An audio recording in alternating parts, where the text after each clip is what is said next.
Hi, everyone. I just wanted to say thank you very much for watching Secrets of College Planning for all of these years. This is my 200th episode. From all the guests that have been on show, I've learned a lot from all of my guests. I have a book called Secrets of College Planning for Student Athletes, and I hope you all are able to get it and enjoy it and learn from it. My appreciation and enjoy the show.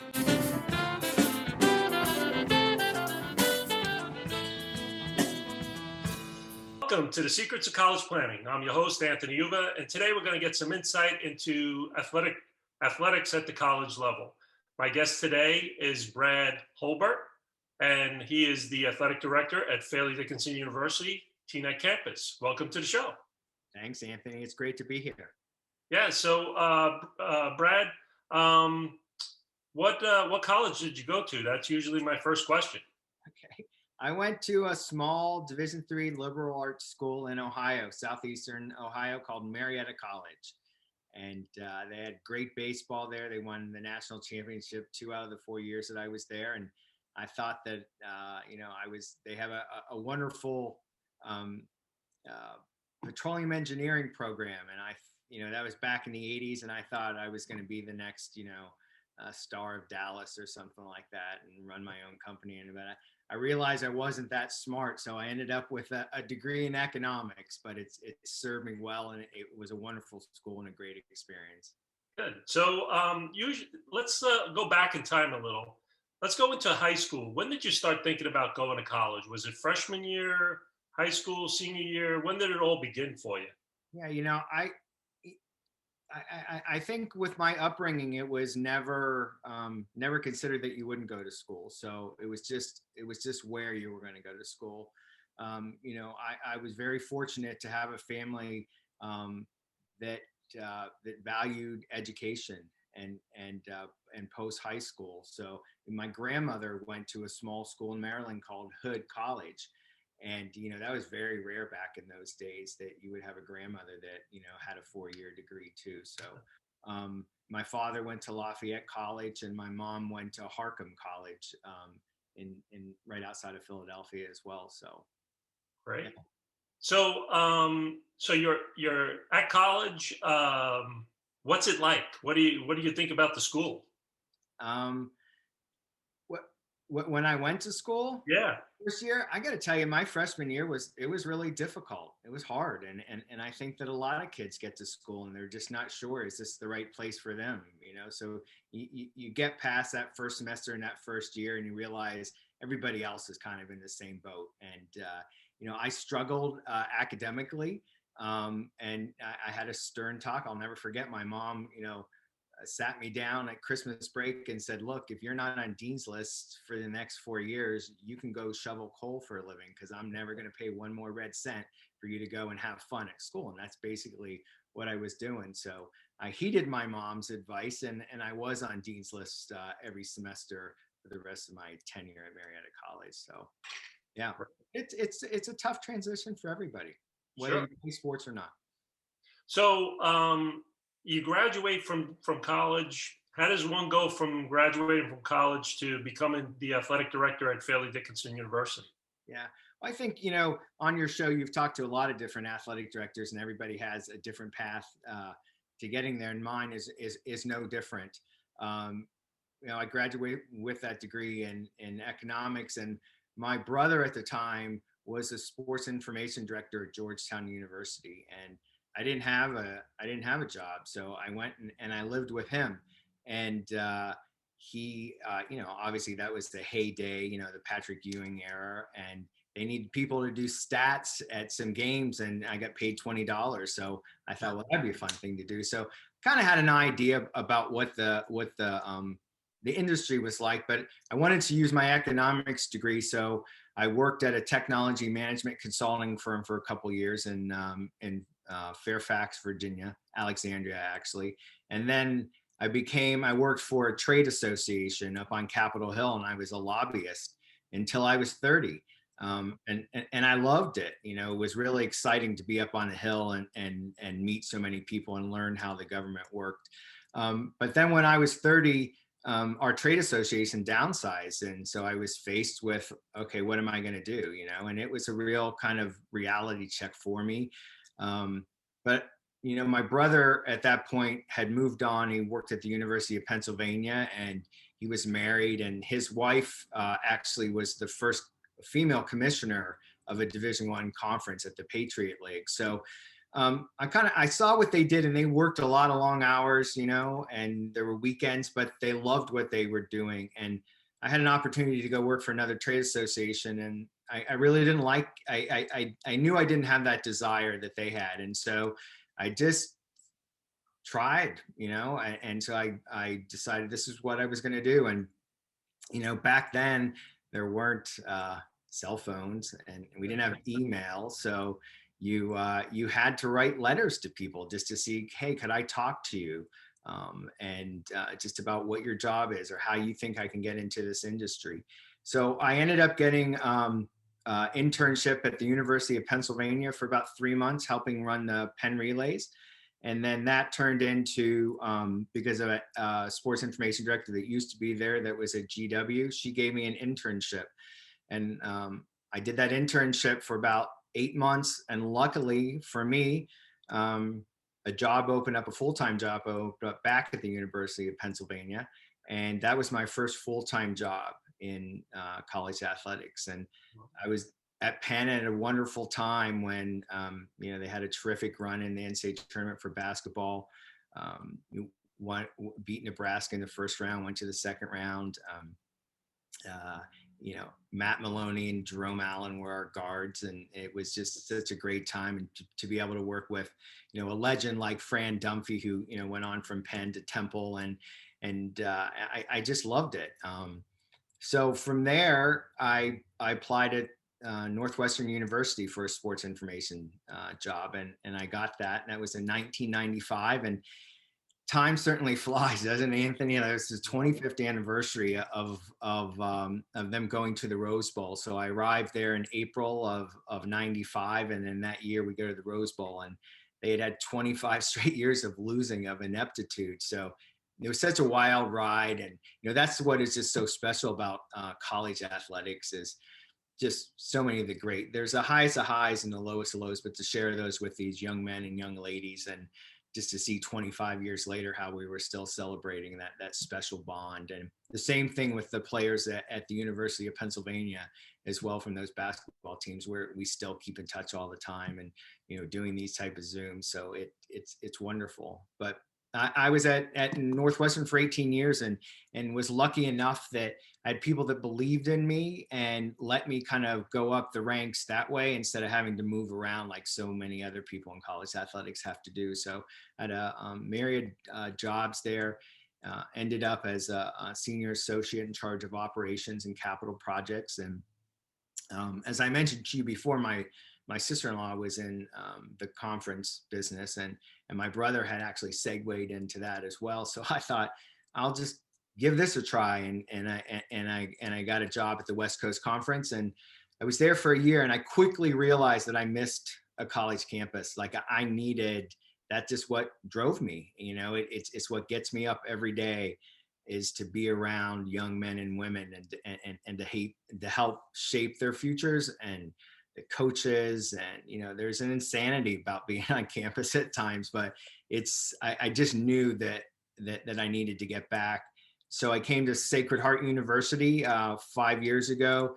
They created a position, a deputy AD role there for me, when they hired Bobby Valentine as their AD. So that was, as you could imagine, with Bobby Valentine, no 2 days were the same, and it was fun, and it was great to learn from him, and meet so many of the people that he knows in the New York metropolitan area. And then here I am at FDU, and I'm so thankful. It's coming up on 2 years, and granted, one of those years has been like no other. So I kind of felt like I was just getting my footing, and then the pandemic hit. And it's turned our world upside down. But I'm so thankful for President Capuano and his belief in me, and his leadership of our university through here. And we have a lot of exciting things that are planned for the future. And we're very strong, and we're through this. I think everyone's had to take a look internally to decide what their strengths are, and that's certainly what FDU has done, and we're going to come out of this even stronger. So we're very excited about the future. So now you're at FDU. What does an athletic director do at a Division I program like Fairleigh Dickenson University? Well, that's a great question. I don't think any 2 days are alike. And I think if you asked me this time last year, my answer would be completely different. But the one thing that's remained a constant, Anthony, is that, our number one thing that we're doing is the health and well-being of our young ladies and men, and making sure that they navigate the 4 or 5 years as best as they can do, know that they're supported. And we want to set them up to be successful in life after college. And as we know, and especially at our level, and we'll see those commercials again, and hopefully, God willing, in a couple months, the NCAA basketball commercials, where how many percents go on to play professional sports. It's very, very small. So we want to help develop them and introduce them to alums. And you're an alum too, so I should probably be starting to introduce some of our guys and ladies to you as well. But I would say that's kind of it in a nutshell. And re-engaging alumni is really, really important, and bringing them back. Obviously, fundraising for everybody. I think that 10 years ago it wasn't that big of a deal, but for every athletic director now, that certainly is one of the major things that you do. And then to support your coaches in the recruiting process. And then just to be present and be at events and listen. And so I try to listen a lot. I know I've talked so much right now, but I really am. I do think I'm a pretty good listener, and that's what we need to do is listen a little bit more as well. So now, when I went to Fairleigh Dickinson back in the day, there were sports like soccer and basketball that were pretty prevalent back then. Yeah.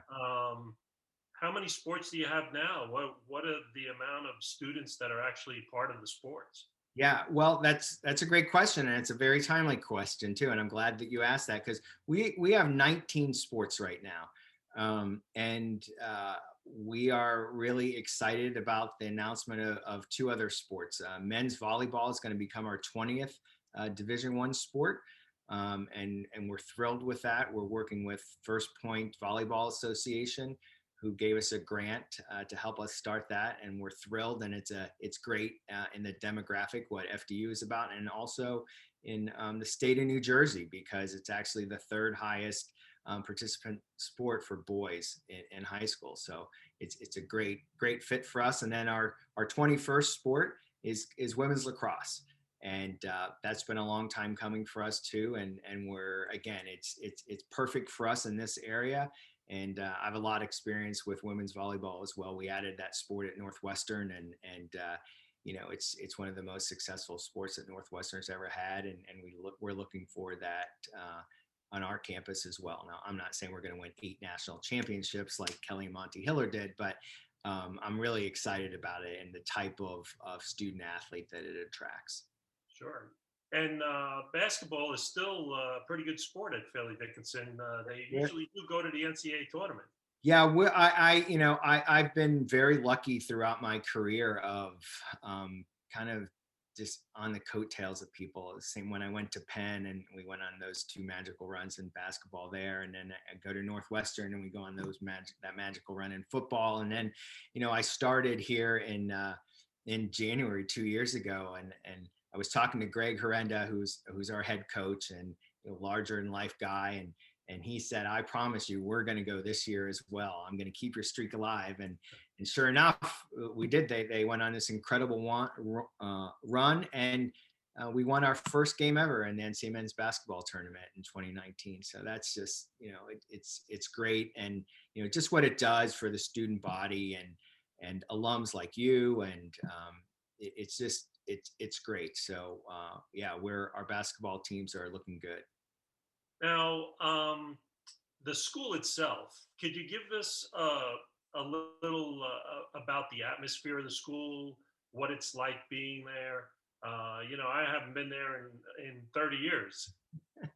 Yeah, no, it's a very vibrant campus, and there's a lot of great things that are planned and have been announced in the well, almost 2 years that I've been here, but in that first year before the pandemic hit. But a new student center. The campus, as you know, has a river that runs through it, so there's not a lot of places that can say that they have a river that runs through the middle of their campus. But it separates the Teaneck and Hackensack campuses. But the new bridge is really a place it's a focal point of our campus now to hang out. I never thought that you could build a walking bridge that had so many cool things, places to hang out and unify the campus. But we're just another great thing that the university did is they reduced tuition by $10,000. They announced that in October. So they're really trying to appeal to a larger demographic, and we're very, very excited about that. So you've been talking about the pandemic quite a bit. What are the students going through now with the pandemic? What has Fairleigh Dickinson done to work the students throughout this whole pandemic? Yeah, I think for all colleges it's a little different, and it depends on what region that you're in. And that, as you know, we're in a region that was hit so hard with this at the beginning, and our rates continue to go up. So as we did in the fall, we just announced for the spring that classes are going to be all online for the first 3 weeks, and then we'll see where the numbers are at that point. Is what we did as well in the fall. For the most part, our sports were able to keep up and running. We couldn't compete in any other sport besides men's and women's basketball, but they came here and we were able to provide them with a really meaningful experience as far as the practice part.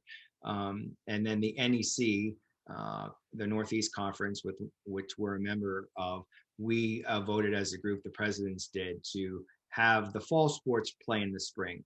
So we're looking for those start dates right now, but as we speak, we have kids that are coming back to campus, and so they'll continue to return. It just depends on where they're coming from. But there's a long quarantine process, and we do a lot of testing. And depending on what tier that you're in for a sport, that determines how many times a week that you're going to be tested. So just like we do in our everyday lives with them, where their health and well-being has to be paramount, and we feel at FDU that we're able to do that for these student athletes with this testing.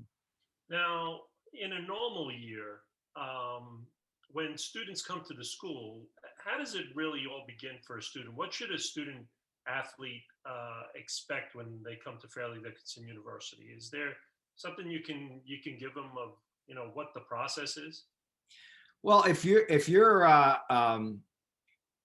a student athlete and you want to continue your career at the Division I level, there's so many different recruiting sites that you could be a part of too. But we encourage you to come and visit us on campus. And there's a lot of ways that you can do that. But if you go to our website, fdu.edu, and then go to the missions, even right now during this pandemic, we're doing tours. They're not as extensive as they were before, but we know that students and their parents really want to be able to touch and feel a campus. And we know that with all the great things that are going on our campus right now, that's the best thing to do, is to try to get people to come. But we have some very good new virtual tours as well. And then for student athletes to go on our website, which is fdunites.com. And if you go in the Inside Athletics, there's all types of links there about reaching out to coaches and admissions as well. And do they usually get to campus a little earlier than everyone else? Yeah, so that and that depends on which sport you're playing, which season. So our soccer players, they're coming back at the beginning of August, and school's not starting until the beginning of September. So you're normally coming about a month before, as well as our women volleyball. And then the rest of the student athletes come back at about the same time that the rest of the general student body does. And that's one thing that we're really proud of at our university, is that we really truly want to integrate them into campus life. So there aren't just any student athlete only dorms or floors or anything like that. It's a true integration. Now, how about financially? Fairleigh Dickinson isn't a cheap school. So usually, a lot of parents ask, is there any financial help? Are there scholarships available? What does the school have to offer students and student athletes that are coming? Yeah, well, a great thing is that in October, we announced that we were going to reduce our tuition by $10,000. So that part right there is a huge help. And then just like every other university, we do have all different types of need and financial aid. So those are there to take advantage of. And then on the athletic side, we're able to have athletic scholarships as well. Not everybody gets a full ride. There aren't that many sports that do that, but there certainly is the opportunity to get athletic aid on top of your financial aid. Yeah.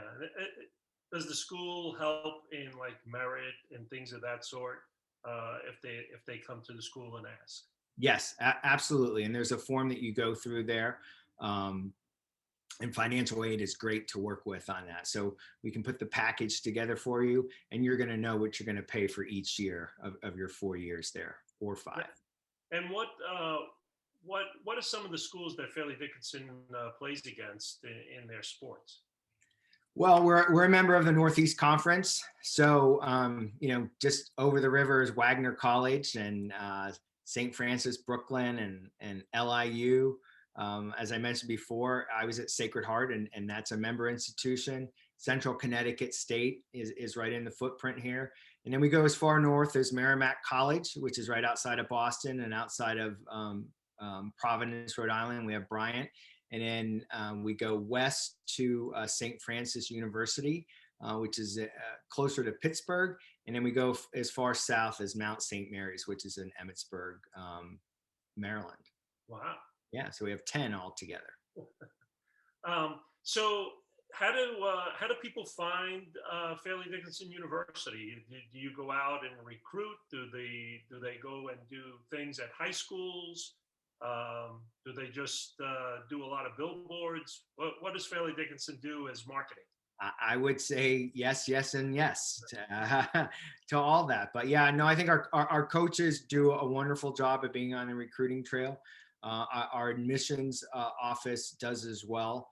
Our VP for that. If again, the pandemic has changed everything, Anthony. But we just started this new campaign about us being a global university. And so when you would get off the plane at Newark Airport, waiting for your luggage, we had a bunch of different signs and billboards, and not a lot of people understand that we're at, you do, but like you go across the GW Bridge from New York City and you land on our campus, and we're the only Division I campus that's right in the shadow and in Bergen County of New York City. So we're really proud of that too. Yeah. So tell me a little bit about the organizations that you work with. Are there any type of organizations that Fairleigh Dickinson works with? Because a lot of athletic directors have come on to the program, and they talk about, a lot of their work is donations to the school. Yeah, it is. One of the things that I am, not one of the thing that I'm the most proud of the achievement of my first 2 years here is that we won the NEC Building Communities Award. And that's given to the school that has the most community service hours in a given year. And we were able to do that last year, even with the pandemic shortening it by about 3 months. We had over 3,200 hours of community service. And I asked our coaches and our student athletes to embrace this, and they did. And like every other university I've been at that has done that, the kids actually love it. At first they're like, oh my gosh, I have to do this, or I don't want to do that. And then they come up with other ways to become involved in the community. And that's really that connection that we're forging with our local community, but it's also teaching our student athletes about the value of giving back. And, they're given so much and we're given so much, and we need to be able to give back. Yeah. For me, being a former alum of Fairleigh Dickinson University, I also want to be proud in telling everyone you are my 200th show with Secrets of College Planning. I've been doing this for almost 8 years, and you are my 200th guest on this show. That's terrific. There should be confetti or something that's fun. Well, I wish, right? Yeah. But actually, I wanted to do this particularly for my 200th show because of going to the school. I figured getting someone from the university would be fantastic for such a milestone. Well, it's wonderful, and congratulations to you. Yeah, thank you. That's true. I'm honored. Thank you. So just give me a sense of what the future holds with Fairleigh Dickenson University. I think the future is really bright, Anthony. As I mentioned, every university has struggled and had to re-examine during this time. There's been a lot of belt tightening going on, but we put together a plan in all of our departments to be stronger. And we need to be leaner, and we need to think outside the box a little bit better. But for our university to reduce tuition by $10,000, and then to be able to support our plan of adding 2 additional sports at a time when there's been hundreds and hundreds of sports that have been cut at the Division I level. But we're really bullish, and I feel great about FDU, and I'm truly excited about the future for it, not only in athletics, but as a university as a whole. Great. So we're coming to the end of our show. And usually I ask my guests, what advice do you want to give to the parents and the students that are watching the show? What advice do you want to give? My advice is just, especially this year, just knowing that things are going to be brighter. They really are. Just keep studying really hard. Just keep honing your craft. And it's such a tough time, but we're going to all be better for it. And I'm excited to see what this class is going to look like that's coming in. In some ways, I think they're going to be better equipped to handle the rigors of college than anybody before because of what they've had to go through in the last year and a half. So I'm really excited about the future. And I can't wait to get my vaccine. I can't wait to get this behind us. And hopefully this summer, our campus is buzzing again. Right. Well, thank you very much, Brad, for coming on the show. I appreciate it. Likewise. Thank you, Anthony. So you've been watching The Secrets of College Planning. I'm your host, Anthony Hurlbut. Until next time.